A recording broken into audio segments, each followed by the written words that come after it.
Well done, Jenna Wolf. Thank you. I'm glad you made that joke because I didn't want to have to. All right, we're going viral. You could have. Yoenis Cespedes earned his paycheck so far this season, leads the NL with 26 RBI, but sliding into second base last night might have cost him a lot of that money. Listen to this. Just the extra protection. Last night's games late.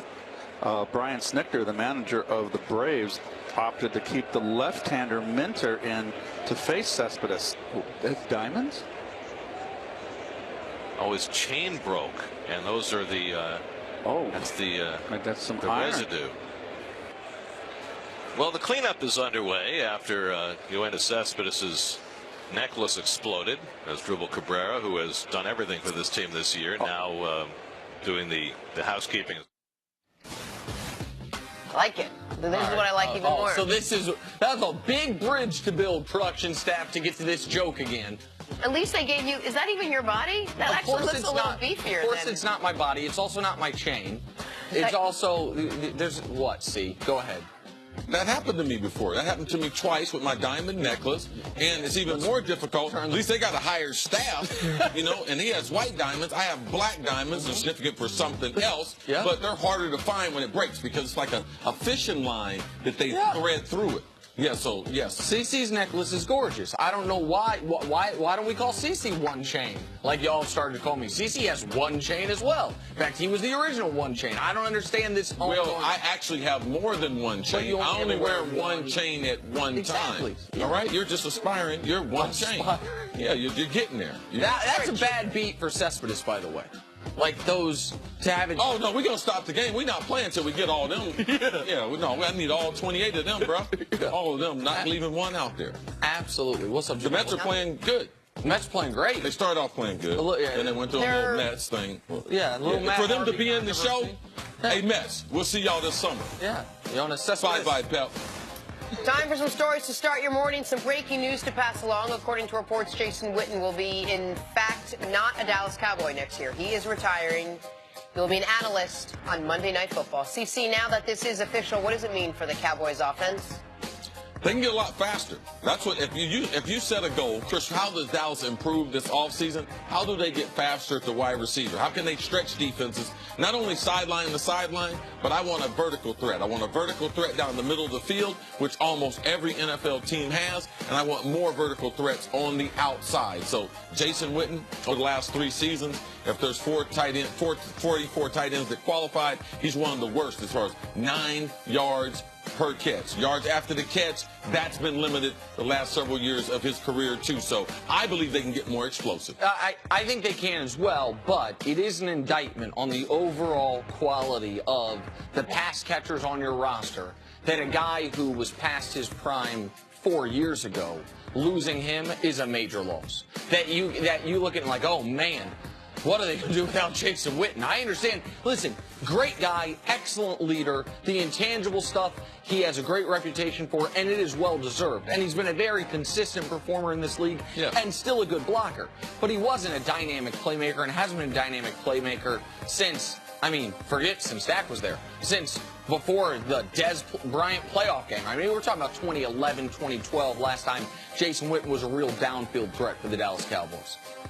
Talk some basketball now. Celtics took game 1 from the Sixers on Monday. Philly looking to steal a road win tonight, even the series up. Nick, what do the Sixers need to do to go back to Philly tied at 1-1? Man, hit their shots, have Ben Simmons deal with the, I think, very intelligent way the Celtics are guarding him, which is almost creating a wall at the free throw line, try to guard some of the passing lanes, but also not worrying about his jump shot. And they need Embiid to be dominant. Like, the Celtics have not won a road playoff game yet this year, but they haven't lost a home playoff game yet. They're obviously going to have the less talented team. I don't think Jaylen Brown's going to play, but this is a big game for Philly now.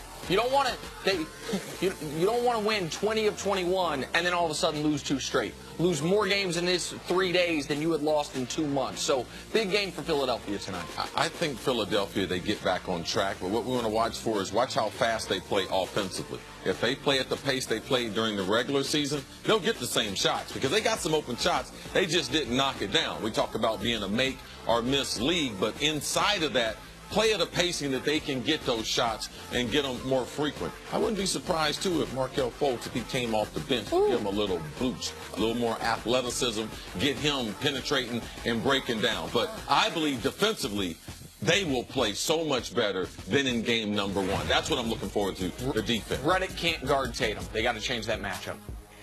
Cleveland stole game 1 in Toronto on Tuesday. LeBron finished with a triple-double, got much-needed help from his teammates. Nick, any chance the Cavs can steal another game on the road tonight? Oh, yeah, I'd be surprised if they didn't. I think the Cavs are going to win tonight. I've been saying this for quite some time. I think the Cavs are a terrible matchup for the Raptors. I also think LeBron, partially because he knows this is a step on their throat game, but also because LeBron doesn't like that, how bad his shooting percentage was in game 1. I think LeBron's going to be going to the rim a lot more, taking a lot more high percentage shots in game 2 than he did in game 1. I don't think he'll need as much help from his teammates. I don't think they'll be as bad as they were in the Pacers series, but not necessarily as good as they were in game 1, but I don't think they'll have to be. Yeah, I'm just going to say I believe LeBron gets his teammates involved early because it's more important that they play well than he played well. They played well in game number 1. They won the game in spite of him not playing the type of performance that we're used to seeing. So they have. It's important for these role players that they can gain some confidence in game number 2. We know they had an abbreviated season. It's been spliced up. No training camp, the trade, a good stretch of basketball. Then this team trying to come together. Those role players putting together 2 games in a row, I believe, is important for them to get to 2-0. All right, finally, the Jazz beat the Rockets 116-108 last night. They even up the series. Rookie Donovan Mitchell putting up just 17 points. He, though, did have the highlight of the night, an insane putback one-handed slam to send the Jazz bench into a frenzy. Dunks aside, we got ourselves a series. Nick, how big a deal is the Jazz stealing home court here? I actually don't think it's that big of a deal because I think the Rockets are markedly the better team. Just like I wouldn't have been panicked if the Pelicans had stolen home court from the Warriors if they had won game 2, which they could have. I mean, it was not panic, but you'd be concerned. If they had lost game number 1 without Steph Curry, like you just been like, oh, it's just another game. Well, why do we have home court advantage then? Well, I think why did the Rockets work all season long for home court? So they would have it in the next round. That's why. I do not think that the... Go ahead. I think you said something about a 7-game series. I think you said this. I didn't heard this from someone else. In a 7-game series, it's not important where game 7 is. It's important where game 1 and 2 are. No, I didn't say it's not important. I said people disregard how important the games 1 and 2. Absolutely. That the advantage of having home court, it's not just where game 7 is. It's where the series starts. I absolutely agree with that. And I absolutely believe that if I think the teams are even close to evenly matched. I do not think that. I believe this Rockets team is the best team in basketball. I still believe this Rockets team is the best team in basketball. I don't think they lucked into 65 wins. I think what happened last night is they went ice cold from 3. And about 1 in every 10 or 12 games this year, that happens to them. Now, 8 times this year, they've had 10 or fewer threes. They're 3-5 in those games. They're 60, if we include the playoffs, 67-14 in every other game. Like, I just don't think that's duplicable. I don't think we're going to see that again. So I'm not concerned based on the 1 loss. It hasn't shaken my faith in how good this Rockets team can be. I think they had an off shooting night. I think Utah, credit to them, they took advantage despite not having Ricky Rubio, but it doesn't make me think this is going to be a 7-game slug-it-out series. Yeah, anytime you steal home court advantage, it's huge, regardless if you're better than the team or not, because now it's in your favor. If they win the 3 games in Utah, they'll be able to close them out. Are they a better team? Is Utah a better team than Houston? No, but that's not the question. That's not what this is about. This is about turning a series around. They say, when does a series start? When the visiting team wins on the road. Well, that happened in game number 1. Now, how do they take advantage of it? Man, they got to get game number 3. Because they get game number 3, there's real pressure, even for those who don't believe, hey, no, I'm not worried about it. They'll bounce back. But, Jenna, it's just not about last night's game. They played 8 quarters. Utah versus the Rockets, they've outscored them. Utah has outscored them 6 of the 8 quarters. So they've made significant changes in game number 2 that allowed them to win. It wasn't just Houston wasn't shooting. Houston had a huge comeback, took the lead late in the game, and the Jazz, in a short period, they outplayed Houston down the stretch at Houston. And now that series is all tied up. All right, let's move on to some football. The future of Des Bryant is looking more and more like my future in the NFL. Bleak. Dez, who already turned down a 3-year offer from the Ravens, seemingly running out of options. According to a report from Adam Schefter, most teams won't even sign the 3-time Pro Bowl wideout to the league minimum. CC, break this down for us. How big of a deal is it, and have we seen the end of Dez Bryant in a football uniform? It's very, this right here is hard. It's hard for me because it's not only what was said, it's who it's said by. Adam Schefter releasing this report, that means he's talked to multiple teams, and the conversation was, well, what about Dez Bryant? Do you have any interest in Dez Bryant? They're like, no, we don't even have an interest in him for the minimum. So there are people who don't know Dez Bryant because he's only been with one team. His receiver coaches, other coaches, they're probably a little bit sprinkled around the league, but there's not a lot of staff out there that can say they've worked with Dez Bryant. But the team's not even willing to meet with him, not even willing to sit down with him. And if he is able to, because of the collective bargaining agreement, at that veteran minimum, the team, all that salary doesn't even count towards the salary cap. I think only 900 of it, 700 of it only counts to the salary cap for veteran players. So you're talking about getting the guy at a sweetheart price? Man, that would be the perfect scenario to be able to get a veteran who you wanted to add another guy to your right. So to me, it's an indictment on Dez. It's also a potential. How much information do these NFL teams know? That's my takeaway from it, because I know how much you respect. How much respect you have for Adam Schefter. I don't know him personally the way you do, but I know Adam well enough to know Adam talks to organizations, talks to teams. Some of the other reports, like when Dez got cut, and it was reported by a reporter at the NFL Network. Oh, there's 4 teams. I talked to 4 teams. 4 teams. No. And I don't think that guy said I talked to 4 teams. I think he said 4 teams have interest. To me, that guy's more known to talk to agents, and agents are telling him, hey, here's who's interested. Adam Schefter's talking to the organizations.